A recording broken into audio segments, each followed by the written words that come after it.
everyone, I am Aurora Freya, and I will be teaching you guys how to do all the Heavensward EX-Trials solo.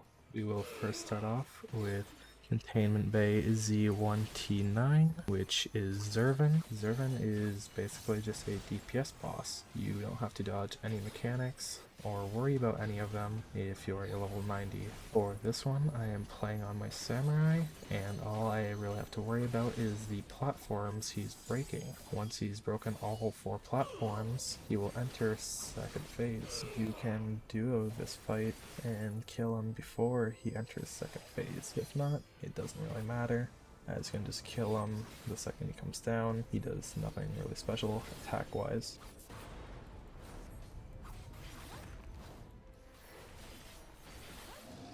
Here I'm being thrown into his second phase, where I just have to wait till he lands to just start slashing at him again, and he will die very easily. Good and evil, the war eternal.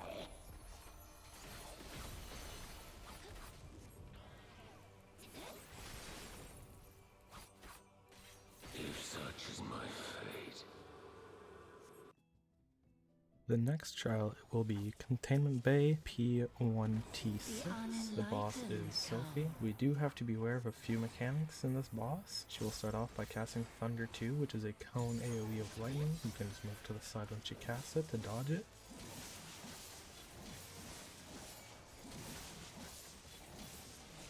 You will proceed to cast Cloudy Heaven, which will make her invulnerable and spawn 3 adds. One will make a lance attack that will hurt, the other one will put up a barrier on 2 sides. If you hit those sides, you will get a Vulm stack and get thrown backwards.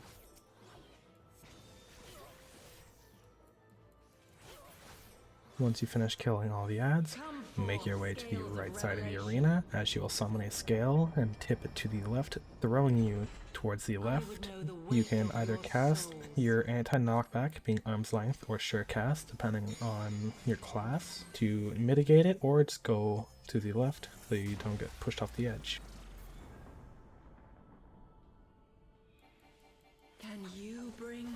Once that is done, she will summon 4 minions, and they will just shock you a few times. It doesn't hurt very much. She will then cast Thunder 3, which you want to stand inside of her hitbox to avoid the Vulm stack. Then it will be preceded by Arrow 3, which you want to run out of, or it will push you off the map. Once that is done, you can just start DPSing as normal. You will be hit with a tank buster called Arms of Wisdom. It'll push you back slightly. Just run back up to the boss and just keep whacking her until she dies. Spread the glory of my word. My revelations are lost. The next trial is Containment Bay S1T7. The boss is Sephiroth. This is the only boss where I would recommend you take a high level tank, as he hurts a lot even as a level 90. It is also very much chance based on if you get the magic resist or the physical resist. You can do Sephiroth on a DPS if you know his mechanics. I say it's chance based because if you do not get magic resist, you will most likely die to the multiple large hitting AoEs that he will do later. Being a tank can mitigate that a lot, so if you get the melee resist, you'll be fine as a tank. Once in the add phase, the adds will explode when killed. I enjoy Paladin for that easy regen with Holy Sheltron, and the free heals with Holy Circle and Holy Spirit.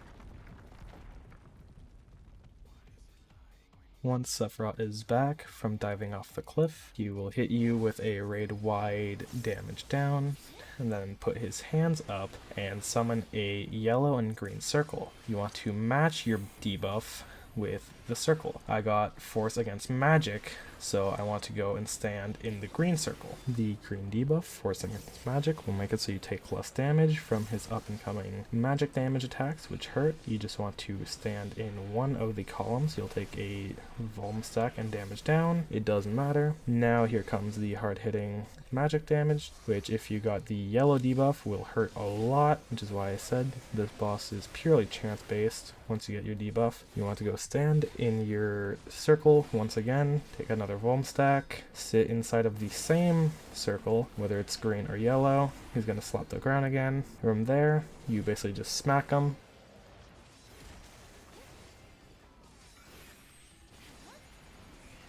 That tether doesn't do anything. I don't know why I ran back.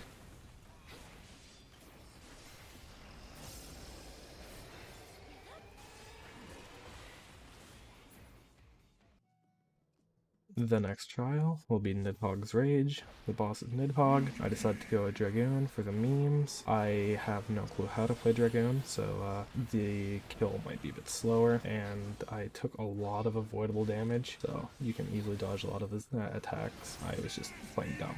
Nidhogg will spawn some ads to do a phase transition, so you just want to smack him a few times to kill them all.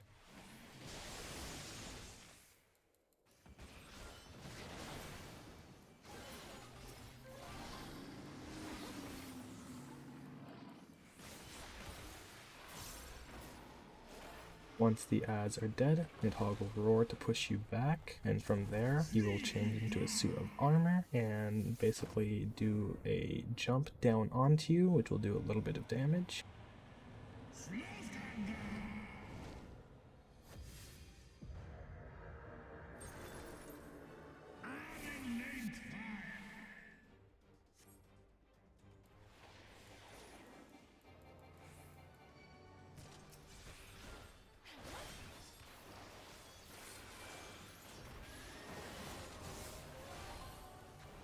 Nidhogg will put an AoE on your head, which basically when it goes off will summon a bleed puddle that you want to run out of, or else you will take damage over time, like I did. You'll make a line AoE and a little tether onto you. The tether will just deal a little damage.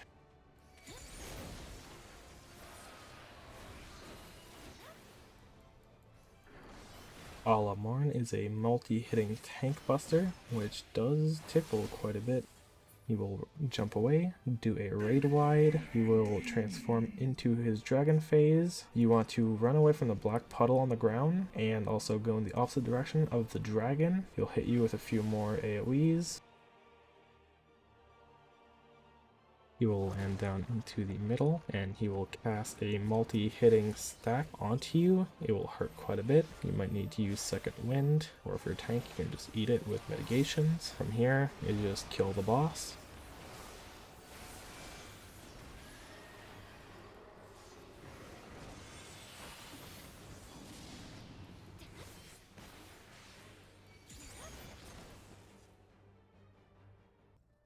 Now for the Thornton's Reign trial, this one does have a DPS check at the end, which you will die if you're not a tank and if you don't make it in time. It is a very long fight with a lot of filler in between.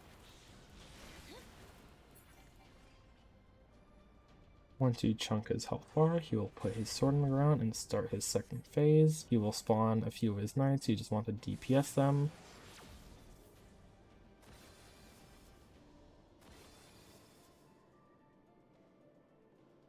Once the two knights spawn, you want to run over to any of the pillars, so just take some of the damage off. It will give you a 30-second paralysis. If you're good with Bard, you can use that to just basically cleanse yourself.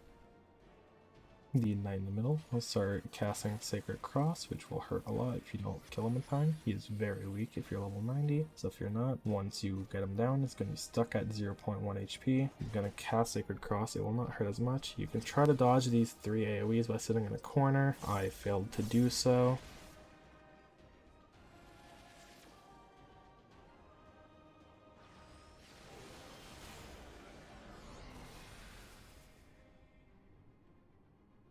Once again, you're just going to want to burst down these two knights. They're also pretty weak.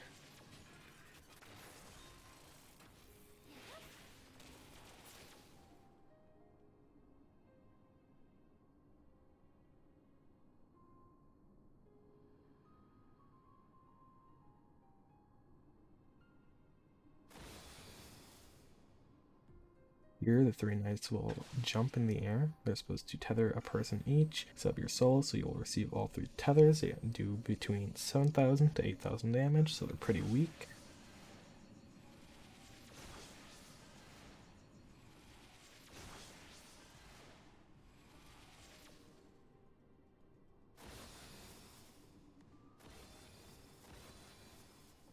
Now the three knights will tether you. One will do a giant red AoE, the other one will ice on you, the other one will command 4 attacks onto you. Once that's done, you will enter a meteor phase. For the meteor phase, you just want to destroy them as fast as possible. A drill will take care of the big one if you're on a machinist. A Gauss random ricochet will take care of the smaller ones at level 90. All level 90 DPS GCDs should be able to one-shot the smaller comets, and one big ability should destroy the bigger comet.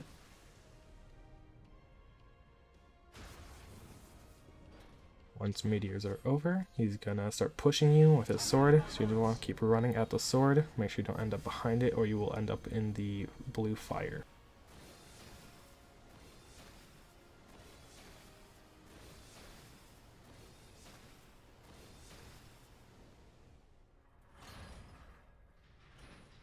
I shall bury you when you release.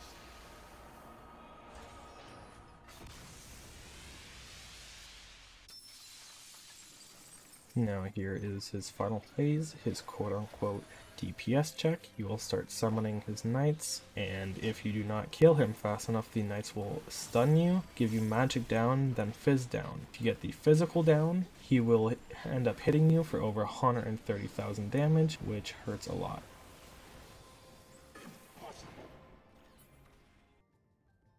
Now for the trial, Thok as Thok. This one is just one big DPS check if you can get him before second phase. If not, his second phase doesn't have any attacks to dodge. I'm doing it on a Dark Knight, and I do not main Dark Knight. I just want to have fun, and I'm still able to burst him down before his second phase.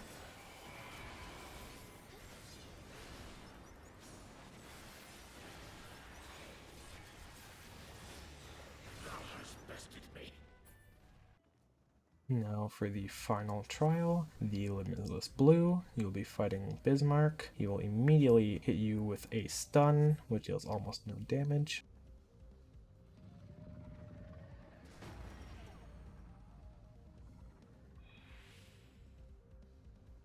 Bismarck will then spawn 2 adds, which you can easily kill. Then you can use the Magic Field Generator once he is charging up his charge attack, so you do not get stunned.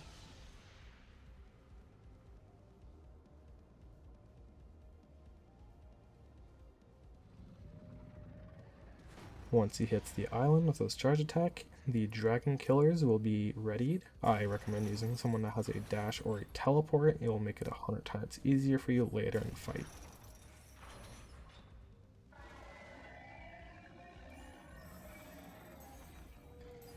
You will then just hop on his back and destroy his carapace.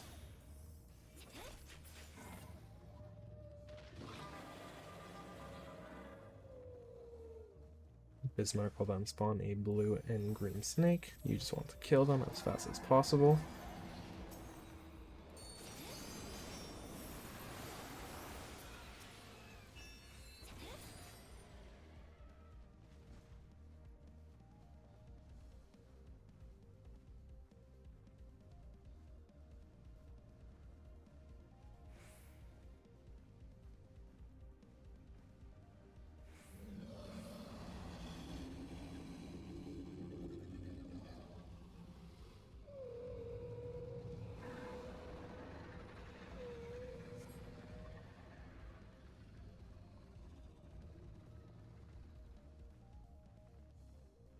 Once Bismarck is done showing you his acrobatic skills, he will charge a giant laser, which does almost no damage.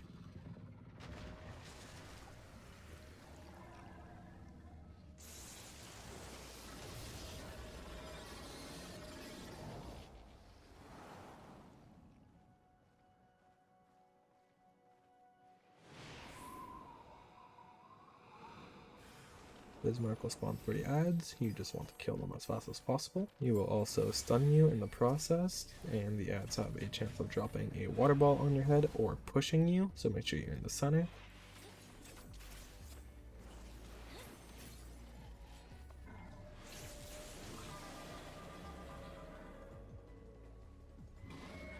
Bismarck will then make it rain. You just want to destroy the 2 bubbles.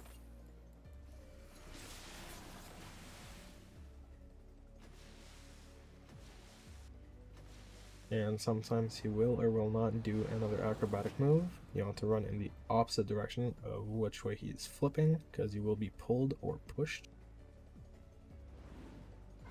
He will do a raid wide. You can stand in the middle to dodge it or tank it. It does almost no damage. The dragon killers will be readied. The second dragon killer will get water dropped on it if you're not fast enough, disabling it. If it gets disabled, you will have to redo the second phase. No problem. And from here, he will drop back down, you jump back on him, and you just smack him until he dies.